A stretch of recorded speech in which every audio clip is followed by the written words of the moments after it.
Hi, and welcome everybody to Chee-Tash. My name is Chris, and we are going to continue discussing Man's Search for Meaning by Viktor Frankl. This week, we didn't have too many of the challenge questions, of the discussion questions from pages 71 through 93. If anybody does end up having questions about it or anything thought-provoking that you want to share, please comment on the videos, and I would be happy to discuss it at the next discussion. And it can be about whatever. I guess try to make it stick to the pages that we just read, but it can be about whatever. I am open to anything. Let's continue. Let's start with the discussion for pages 71 through 93. These were the last pages of the first chapter of Man's Search for Meaning, which of course was experiences in a concentration camp. And we're going to start chapter 2, logotherapy in a nutshell. Well, let's go on to the first question. What do you think that is the meaning of subspecies eternitatis? This is a Latin phrase that we encountered on page 73 of my edition. And if I can read here just like kind of the full passage, or the where he uses it. So he says, instinctively, some of the prisoners attempted to find one on their own. By one, he is meaning a future goal, I think. It is a peculiarity of man that he can only live by looking to the future. Subspecies eternitatis. And this is his salvation in the most difficult moments of his existence, although he sometimes has to force his mind to the task. So what does this mean? This is Latin. It's Latin for under the aspect of an eternity. Under the aspect, so like under the microscope of eternity. He uses this in regards to like looking into the future. Under the umbrella of eternity, you're looking into the future. That's what I put here. Think about what Victor talked about when he was saying there was a time warp in the camp and the prisoners without a goal. This was discussed an episode or two ago, when people didn't have a future to live for.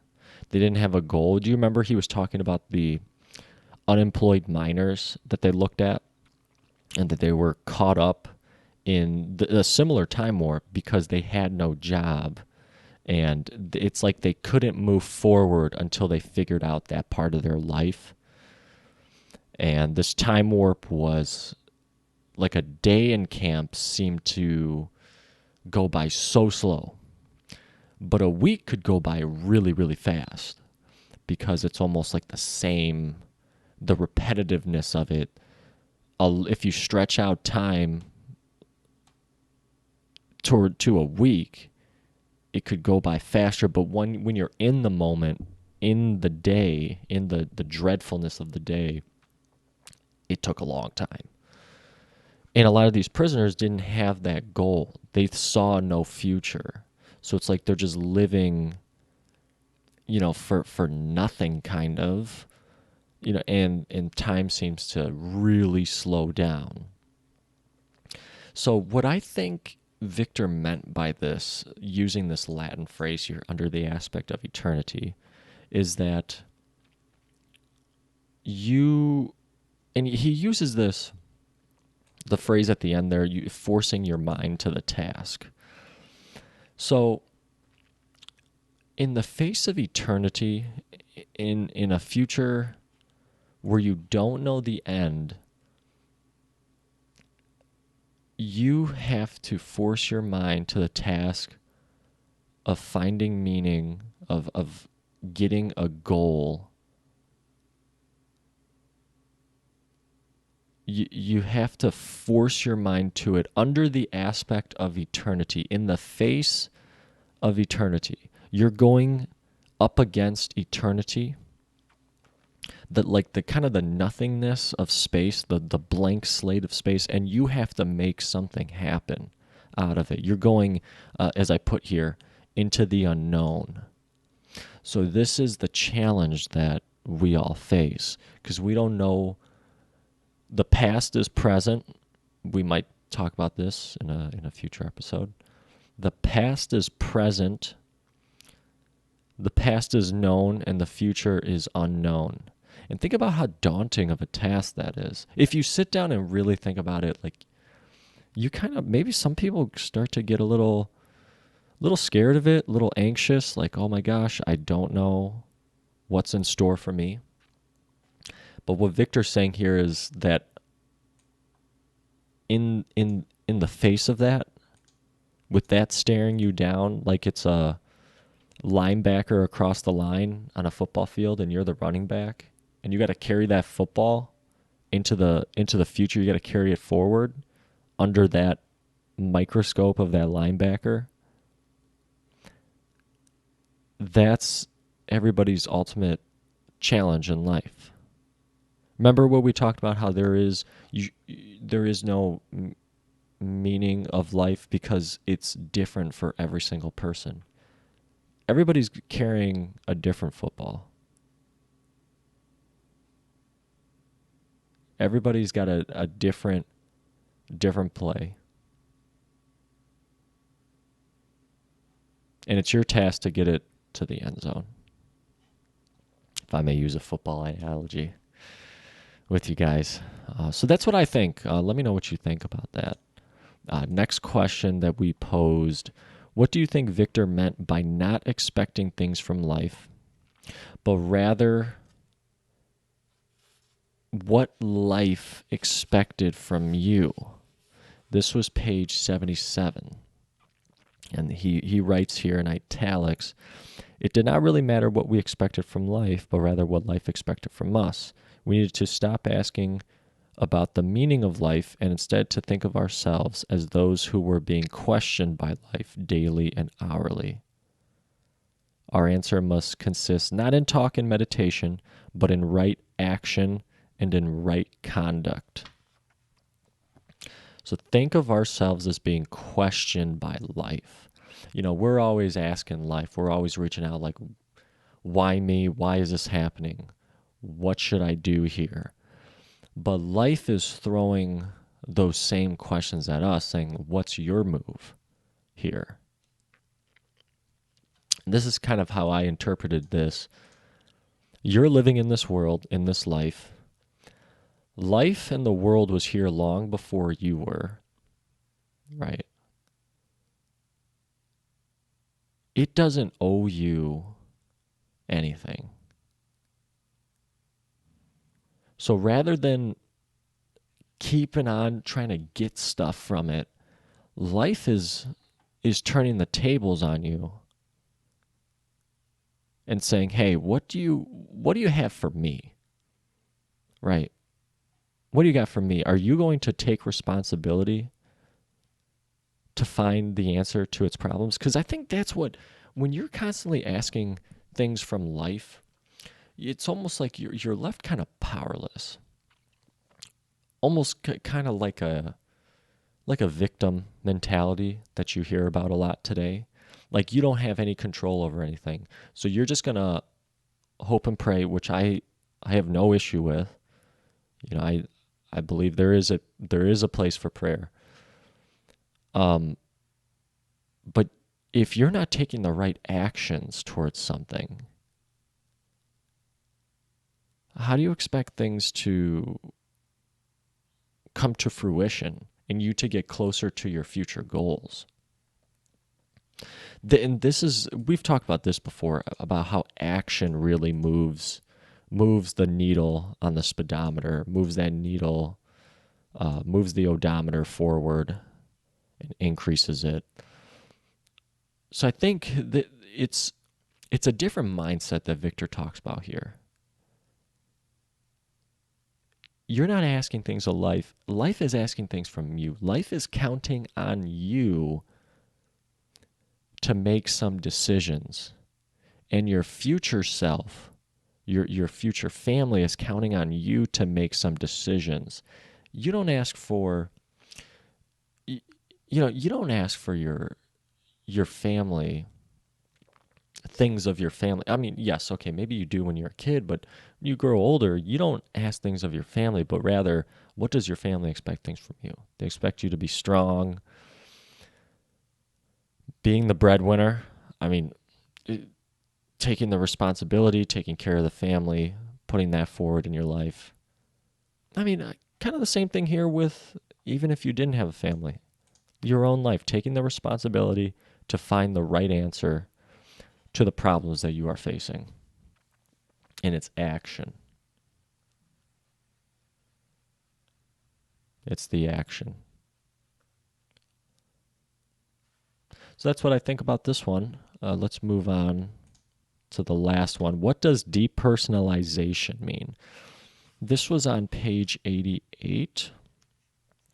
Victor is talking about depersonalization as it happens to the liberated prisoner. So this was really interesting, and I kind of could have seen this coming, is that in prison, they say, I remember hearing this from the show The Wire, you only do 2 days in prison, the day you get in and the day you get out. And I think what was meant by that in that TV show was that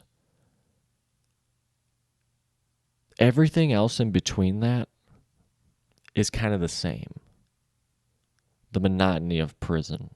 You're locked up, can't go anywhere. Doesn't mean you can't learn, and there's prisoners who do wonderful things as far as building up building their education, learning a ton, reading a ton, doing things like that. But ultimately, the day you go in is kind of similar to the day you go out.